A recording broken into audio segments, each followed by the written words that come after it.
പക്ഷേ ഇസ്രായേല് ഇപ്പോ പാകിസ്ഥാനോട് പറയുകയാണ്, മര്യാദയ്ക്ക് പോയില്ലെങ്കിൽ ഞങ്ങൾ പാകിസ്ഥാൻ കത്തിക്കും. കാരണം ഇവന്മാര് പറയുന്നത് ഇസ്ലാമിക സംഘടനകളെ നീയൊക്കെ തൊട്ടാൽ, അതായത് പ്രത്യേകിച്ച് ഹമാസിനെ തൊട്ടാൽ നിന്നെ ഒന്നും വച്ചേക്കില്ല എന്നുള്ളതാണ്. ഇപ്പോ നെതന്യാഹു ഹമാസിന് ഒരു മുന്നറിയിപ്പ് നൽകി. ഗാസയിൽ ഇപ്പോൾ സമാധാന കരാർ ഉടമ്പടിയൊക്കെ ഞങ്ങൾ എഴുതി വെച്ചിട്ടുണ്ട്. ഈ ഉടമ്പടിയിൽ എന്തെങ്കിലും ഒരു നീക്കുപോക്ക് സംഭവിച്ചാൽ, അതായത് ഏതെങ്കിലും തരത്തിൽ നീയൊക്കെ ആ ഉടമ്പടി തെറ്റിച്ചാൽ, പിന്നെ ഇപ്പൊ ചെയ്തതിന്റെ 100 ഇരട്ടി നിന്നെയൊക്കെ തകർക്കാനുള്ള ശക്തി ഞങ്ങളുടെ കയ്യിലുണ്ട്, ഞങ്ങളത് ചെയ്തിരിക്കും എന്ന് കൃത്യമായി പറയുന്നുണ്ട്. 72 മണിക്കൂറാണ് സമയം കൊടുത്തിരിക്കുന്നത്. മാത്രമല്ല, ഈ ബന്ദികളെ വിട്ടുതരുമ്പോൾ പലസ്തീനികളെ തിരിച്ചു നൽകാം എന്ന്, 20 ബന്ദികളെ വിട്ടുതരുമ്പോൾ 2000 പലസ്തീനികളെ തിരിച്ചു നൽകാം എന്നാണ് ഇസ്രായേൽ പറയുന്നത്. ഇതിൽ 2000 പലസ്തീൻ ജനങ്ങളെയാണ് തിരിച്ചു നൽകുന്നത്, ഭീകരരെ വിട്ടു നൽകില്ല എന്നുള്ള കൃത്യമായ മുന്നറിയിപ്പ് ഇസ്രായേൽ നൽകുന്നുണ്ട്. ഇവിടെ ഹമാസിനെയും പാകിസ്ഥാനെയും ഒരുപോലെ ഇസ്രായേൽ കത്തിക്കാൻ പോവുകയാണ്. എങ്ങനെയാണ് ഇതിനെ കാണേണ്ടത്? അല്ല, ഇസ്രായേലിൻ്റെ കണ്ടീഷൻ വളരെ പ്രസക്തമാണ്. കാരണം ഭീകരപ്രവർത്തകരെ വിട്ടുകൊടുത്തിട്ട് ഒരു സമാധാന ഉടമ്പടി ഉണ്ടാക്കിയാൽ പ്രസക്തിയില്ല. അതുകൊണ്ട് ജനങ്ങളെ വിട്ടുകൊടുക്കുക. സത്യത്തിൽ ഹമാസിന് ആരെയും ആവശ്യമില്ല, ജനങ്ങളെ ആവശ്യമില്ല, അവരുടെ കൂടെ ഉണ്ടായിരുന്ന ഭീകരപ്രവർത്തകരെ ആവശ്യമില്ല. കാരണം ഹമാസിന് അങ്ങനെ പ്രത്യേകമായിട്ടുള്ള ഒരു ഭൂഖണ്ഡമില്ലല്ലോ ഇപ്പോൾ, അവർക്കൊരു പ്രവിശ്യയില്ല. രണ്ടാമത്തെ കാര്യം എന്ന് പറയുന്നത്, ഈ ഗസയിൽ അവർ കാണാൻ പാടില്ല എന്നാണ് ഇസ്രായേലിൻ്റെ കാഴ്ചപ്പാട്, അല്ലേ? ഹമാസ് അവിടെ ഉണ്ടാവരുത്, ഹമാസ് നിരായുധീകരിക്കണം എന്ന് അവർ പറഞ്ഞിട്ടുണ്ട്. പക്ഷെ അത് ഹമാസ് സമ്മതിച്ചിട്ടില്ല. അപ്പം ഹമാസ് ആയുധവൽക്കരിക്കപ്പെടണോ നിരായുധവൽക്കരിക്കപ്പെടണോ എന്നൊക്കെ തീരുമാനം ഹമാസ് തന്നെയായിരിക്കും തീരുമാനിക്കുന്നത്. പക്ഷേ ഒരു കാര്യം ഉറപ്പാണ്, ഗസയിൽ ഹമാസ് ഉണ്ടാവാൻ പാടില്ല എന്ന ഇസ്രായേലിൻ്റെ ആവശ്യം നിറവേറ്റപ്പെടും. അതങ്ങനെ നടക്കാനേ സാധ്യതയുള്ളൂ. അപ്പം ഇങ്ങനത്തെ ഒരു കണ്ടീഷനിൽ കാര്യങ്ങൾ മുന്നോട്ട് പോകുന്ന സമയത്ത് പാകിസ്ഥാൻ എന്തുകൊണ്ട് അതിലിപ്പോൾ കയറി ഇടപെടുന്നു എന്ന് ചോദിച്ചാൽ, പാകിസ്ഥാന് ഈ അറബ് ലോകത്തിൻ്റെ, പ്രത്യേകിച്ച് ഹമാസ് പോലെയുള്ളതായിട്ടുള്ള സംഘടനകളുടെ സപ്പോർട്ട് ആവശ്യമാണ്. ആ സപ്പോർട്ടിന് വേണ്ടിയിട്ടാണ് അവരെ ഇപ്പോൾ കയറി ഇടപെടുന്നത്. പക്ഷേ ഇസ്രായേൽ പറയുന്നതെന്ന് വെച്ചാൽ, ഈ കരാറിന് വ്യത്യസ്തമായിട്ടുള്ള രീതിയിൽ എന്ത് സംഭവിച്ചാലും അതിന് ഉത്തരവാദികൾ ഹമാസും ഹമാസിനെ സഹായിക്കുന്നവരുമായിരിക്കും. ഞാൻ ഹമാസിനെ ഇശ്വരപ്പെടുത്തും, അവരെ സഹായിക്കുന്നവരെ ഇശ്വരപ്പെടുത്തും. പാകിസ്ഥാൻ അങ്ങനെ സഹായിക്കാൻ നടന്നാൽ പാകിസ്ഥാന് കിട്ടാൻ പോകുന്നത് അസലായിട്ടുള്ള തിരിച്ചടിയായിരിക്കും എന്ന് ഇസ്രായേൽ ഇതിനകത്ത് ഉറപ്പിച്ച് പറയുന്നുണ്ട്. ഇതാണ് നമ്മളിപ്പോൾ കണ്ടുകൊണ്ടിരിക്കുന്നൊരു കാര്യം. എന്തായാലും ലോകത്തെ സംബന്ധിച്ചിടത്തോളം സമാധാനത്തിൻ്റെ ഒരു സാധ്യത ഇവിടെ ഉയർന്നു വരുന്നു. ഗസയിലെ കുട്ടികൾക്ക് ഭക്ഷണം കിട്ടും, വെള്ളം കിട്ടും, അവർക്ക് ആശ്വാസത്തിൻ്റെ ഒരു ഭൂമി ഉണ്ടാവും. പിന്നെ ഈ കരാറിൻ്റെ ആത്യന്തികമായിട്ടുള്ള റിസൾട്ട് എന്ന് പറയുന്നത്, ഇസ്രായേൽ ഇടിച്ചു നിരത്തി തകർത്ത് തരിപ്പണമാക്കിയിരിക്കുന്ന ഗസ വീണ്ടും പുനഃസൃഷ്ടിക്കപ്പെടും. ഇതാണ് പ്രതീക്ഷിക്കാൻ വരിക.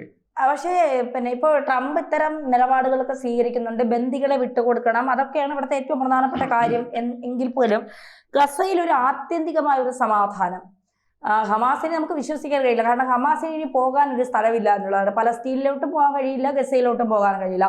ഇനി ഇവരെ ആകെ കൂടി അഭയം കൊടുത്തിരുന്നത് ഖത്തറാണ്. ഖത്തറിന്റെ മേളിലൂടെ ഇസ്രായേൽ ഒരു വ്യോമാക്രമണം നടത്തി ഖത്തറിന് ഒരുവിധം ഭയന്നിരിക്കുകയാണ്. പിന്നെ ഉള്ളത് തുർക്കിയാണ്.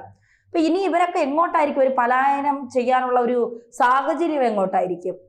അല്ല, ഹമാസ് ഒരു തീവ്രവാദി സംഘടനയായിട്ട് തുടരും. അവർക്കതിന് സ്ഥലം വേണം. ആ സ്ഥലം ഇപ്പോൾ ഹിസ്ബുള്ള പോലെയുള്ളതായിട്ടുള്ള സംഘടനകൾ പ്രവർത്തിക്കുന്നത് പോലെ പ്രവർത്തിക്കാൻ പറ്റും എന്നായിരിക്കും അവർ കരുതുന്നതെന്ന് എനിക്ക് തോന്നുന്നു. അതിന് പ്രത്യേകമായിട്ടുള്ളൊരു രാഷ്ട്രമൊന്നും ആവശ്യമില്ല. ഏതെങ്കിലും രാഷ്ട്രത്തിൻ്റെ ഒളിത്താവളങ്ങളിൽ കഴിഞ്ഞുകൂടുന്ന കാര്യം മാത്രമാണ്. സ്ഥിരമായ യുദ്ധത്തിനൊന്നുമില്ല. ഇടയ്ക്ക് ആരെങ്കിലും ആക്രമിക്കുക, എന്നിട്ട് തിരിച്ച് അവരുടെ ഗുഹയിലേക്ക് കയറുക. ആ ഒരു സമീപനമായിരിക്കും മിക്കവാറും ഹമാസ് എടുക്കാൻ പോകുന്നത്.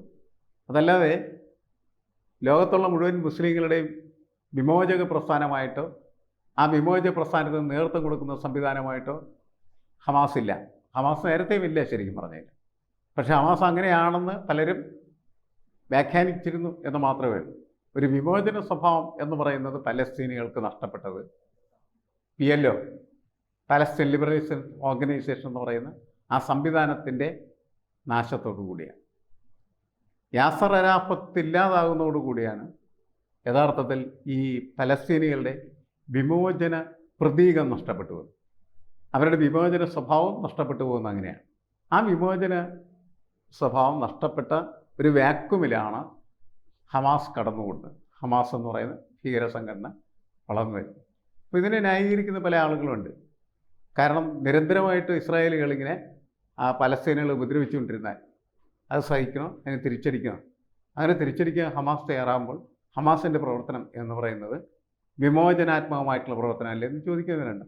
അത് അവർക്ക് ആ രീതിയിൽ കാണാം, നമുക്ക് അതിനകത്ത് അഭിപ്രായ വ്യത്യാസമൊന്നുമില്ല. പക്ഷേ ഇതിൻ്റെ ഒരു നെറ്റ് റിസൾട്ട് എന്ന് പറയുന്നത് ഹമാസ് തീവ്രവാദ പ്രവർത്തനം നടത്തുന്ന തരത്തിലേക്ക് മാറുകയും അതിനെ ന്യായീകരിക്കാൻ പറ്റാത്ത തരത്തിലേക്ക് ലോകം എത്തിച്ചേരുകയും ചെയ്തു എന്നുള്ളത് ഒരു യാഥാർത്ഥ്യമാണ്.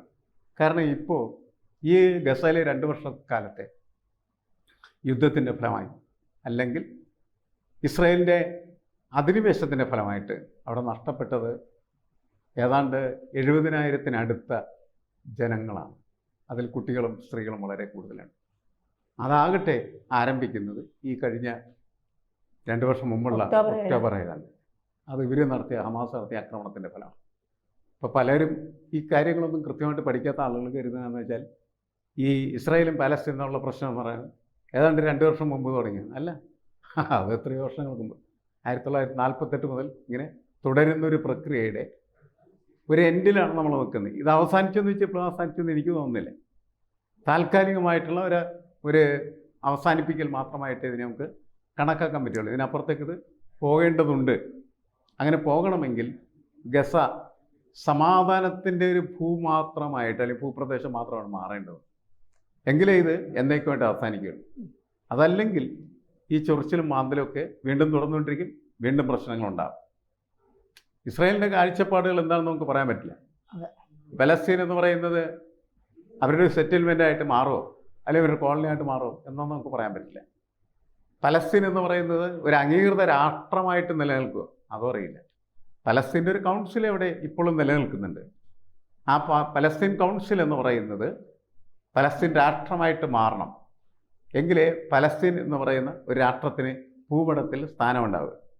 കുറച്ച് ദിവസങ്ങൾക്ക് മുമ്പ് ഇസ്രായേൽ പറഞ്ഞ എന്താണ്, ഭൂമുഖത്ത് നിന്ന് പലസ്തീൻ എന്ന് പറയുന്നത് തുടച്ചു മാറ്റും എന്നാണ് പറഞ്ഞത്. എന്നുവെച്ചാൽ പലസ്തീൻ ഒരു സോവറിൻ സ്റ്റേറ്റ് എക്സിസ്റ്റ് ചെയ്യും എന്ന് നമുക്കിപ്പോഴും പ്രതീക്ഷിക്കാൻ കഴിയില്ല.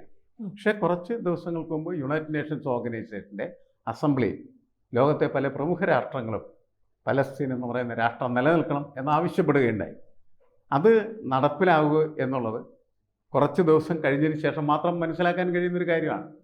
എങ്ങനെയാണ് ഈ കരാർ, ഇപ്പോഴത്തെ സമാധാന കരാർ മുന്നോട്ട് പോവുക, അതിൻ്റെ അടിസ്ഥാനത്തിൽ മാത്രമേ നമുക്ക് പലസ്തീൻ ഉണ്ടാവുകയില്ലെന്നുള്ള കാര്യം വിലയിരുത്താനായിട്ട് പറ്റുകയുള്ളൂ.